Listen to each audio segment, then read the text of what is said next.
I am not a professional researcher, scholar, or expert in political science for human rights. I'm just an ordinary person. I am not here to tell you what human rights are about.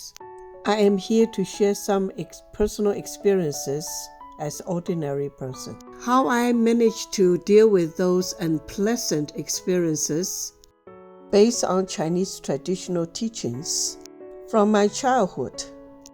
I am Chinese Han ethnics. Born in Taiwan in 1955, learn and grow till I married to a Belgian in 1991. Who am I? I am an active change maker. I am a stubborn survivor from discrimination, racism, and bullyism since 1991 till now. Today, I devoted my life to tea and tea culture as a humble Chinese tea master. At the age of 70, I remain as a lifetime learner. There is no better way to deepen learning in life through sharing and to reaffirm self-confidence through inner dialogue with peace and ease. I won't say that I know everything, but definitely I am happy to advance learning with you together. When I was little, my father taught me the meaning of life with a coin. My father said, "It does not matter how you flip your coin. You recognize the value based on the side you saw. But there is not a side under beneath to make the coin complete. You recognize the top as value, as rights that you deserve to spend. Then you must recognize the necessity of downside, which call responsibility and duties. In other words, if we want to enjoy the value of the coin, we then need to respect the responsibility, duties, and the rights equally. The coin is right in our hand. It's up to us to use it wisely and correctly. In life, you cannot just keep claiming rights without considering taking responsibilities for your own duties. Not only for yourself, but for the society. Otherwise, you cannot turn this coin to buy something valuable things that you like. That was my early lesson from my dad about the coexistent relationship between rights and duties by taking responsibilities.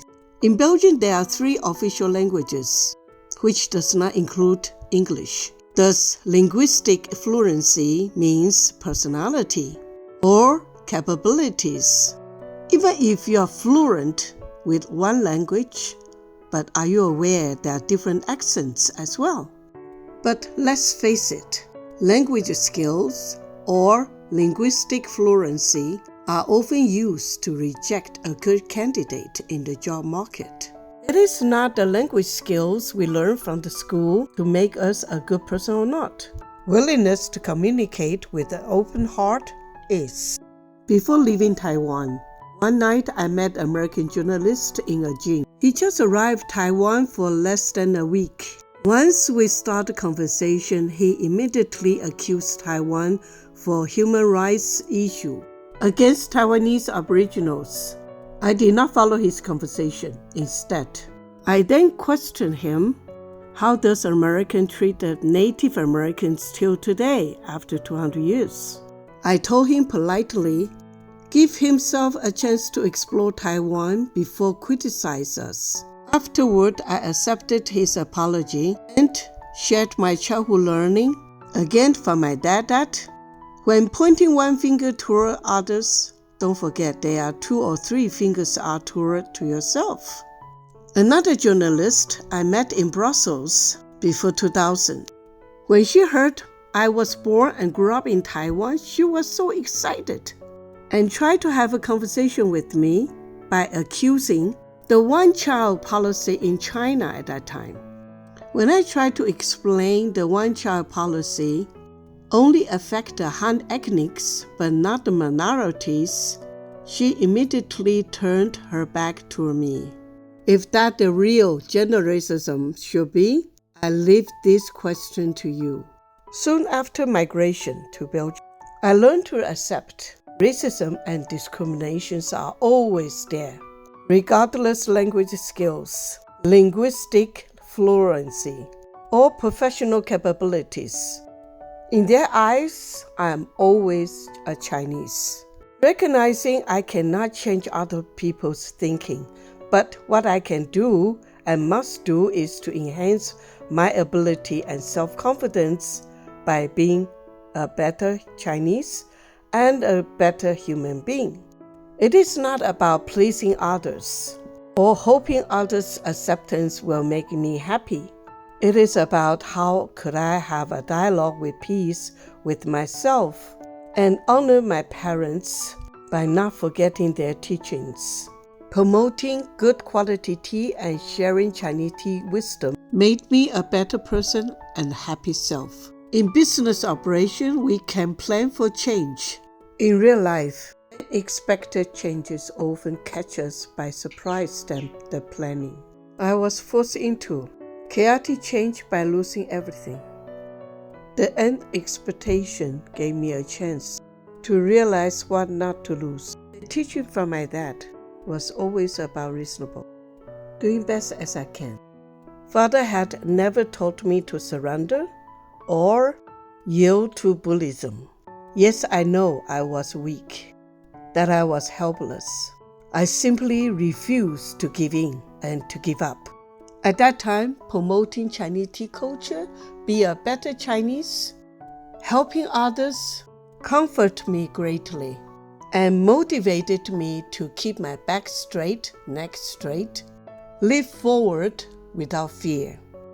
In the newborn, I decided to hold the key of my own happiness tightly right on my hands. Many years ago, a Korean teenager who was adopted by a Belgian family. If I hated my biological parents who gave me away for adoption, while sharing a cup of tea with him, I also showed him the wisdom in Chinese characters, the word of hate. Love and hate.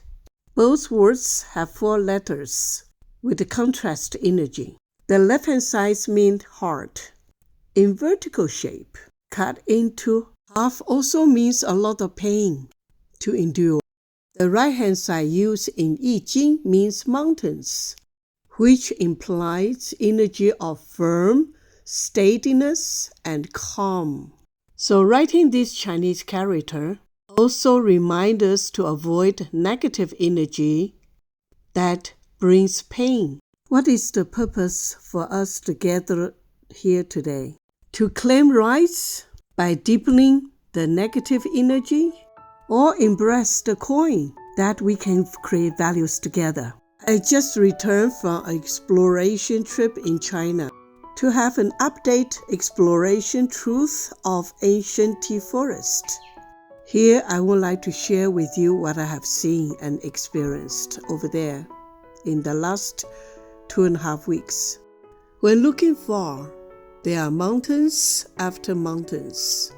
The nature was covered by blanket-thick forest. Under the blanketed forest, there are plenty ancient tea trees.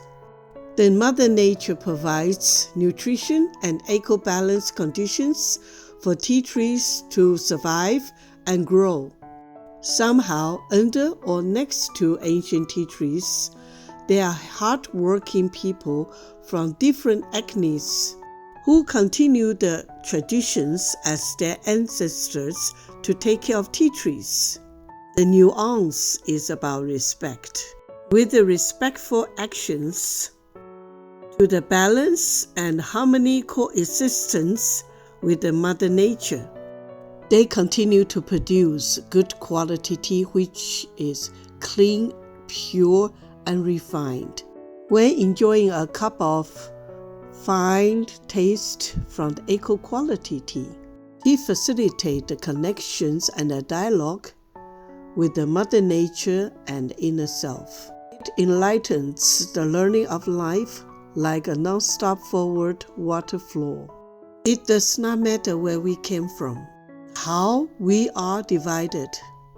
To confront a basic question together about the future, where we, together with our children, are heading to.